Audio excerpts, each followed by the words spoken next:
Diarrhoea cholera থেকে রক্ষা পেতে চাল ডাল দিয়ে রান্না করা এই সিন্নি খেতে ভিড় জমিয়েছেন হাজারো মানুষ। ২০০ বছরের পুরনো সিন্নি খাওয়ার উৎসবে মেতে উঠেছে পুরো গ্রাম। ২০০ বছরের অবদানে সিন্নি, এখানে কোনো গঞ্জাম ফেস্তা ফেসাদ দাঙ্গা মারার কিছুই হয় না। সিন্নি উপলক্ষে আমরা খুব আনন্দিত। ঈদের চাইতে এখানে অনেক আনন্দ বেশি হয়। আমাদের গ্রামের একটা সিন্নি, এটা আমরা বাপ দাদার আমলের আগের থেকে দেখতেছি মানে সিন্নিটা। ২০০ বছর আগে থেকে প্রতি বছর ২ বার এই উৎসব পালন করেন স্থানীয়রা। প্রতি শীতকালে ঝাল ও আষাঢ় মাসে মিষ্টি সিন্নি রান্না করা হয় মহা ধুমধামে। এই সিন্নি আমার দাদারা করেছে, আমার বাপেরা করেছে, আমরা করেছি। দেশের মানুষ সব একজাত করে এই সিন্নি আমরা নিয়ে যায়, আবার সব ভাগ করে আমরা নিয়ে খাওয়া দাওয়া করি।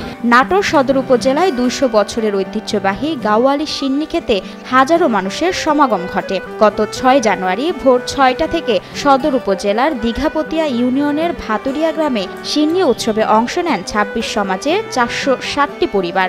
৫০০ ঘর লোক বসবাস করে। আমি এলাকা জরিপ করছি, আর ২৬টা সমাজ। ফজরের নামাজের পর থেকে দিনভর চলে এই আয়োজন। পরিবারের সদস্য ও আগত অতিথিদের সংখ্যা ভেদে ৮ থেকে ১০টি পর্যন্ত ভোজের ভাগ দেন পরিবার প্রধান। কেউ চাল, কেউ বা টাকা দিয়ে অংশ নিয়ে থাকেন এই উৎসবে।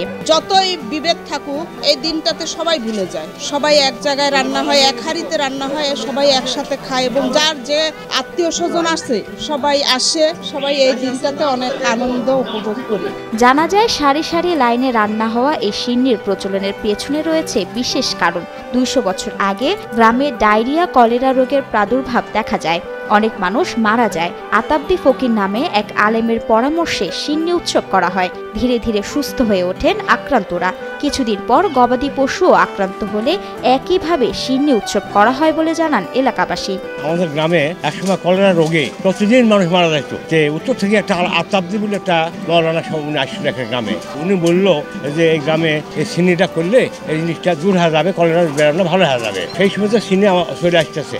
অনুষ্ঠানকে ঘিরে দূর দূরান্ত থেকে গ্রামে আসেন জামাই, মেয়ে, নাতি নাতনি সহ স্বজনরা। ঈদের মতো আনন্দের দিনটি উদযাপন করেন এলাকাবাসী। গোটা গ্রামে প্রতিটা বাড়িতে আত্মীয় স্বজন সব নিয়ে আমরা এসব আনন্দ করতে প্রতি বছরই নেই, এবারে হচ্ছে জামাইজি আত্মীয় স্বজন সবাইকে নিয়ে এসে এখানে আনন্দ করা হয় এবং প্রত্যেক বছর অব্যাহত থাকে। এই উৎসবকে ঘিরে বসে হরেক রকমের খাবার ও পণ্য সামগ্রীর মেলা। আমি অনেক কিছু কিনেছি, অনেক ভালো লেগেছে। আমার লিপস্টিক কিনেছি, চুড়ি কিনেছি, খাজা কিনেছি, অনেক ভালো লেগেছে। তবে গত সরকারের আমলে হারিয়ে যেতে বসেছিল এই ঐতিহ্য, এমনটাই জানান স্থানীয়রা। বিগত সরকারের সময় ৫ বছর এই উৎসব আমাদেরকে করতে দেয় নাই। ৫ই আগস্টের পরে গ্রামের সব আপামর জনগণকে ডেকে নিয়ে এই সিন্নির আবেদন করলে তারা উৎসাহ উদ্দীপনার সাথে এই সিন্নি করবে বলে আমাকে জানায়।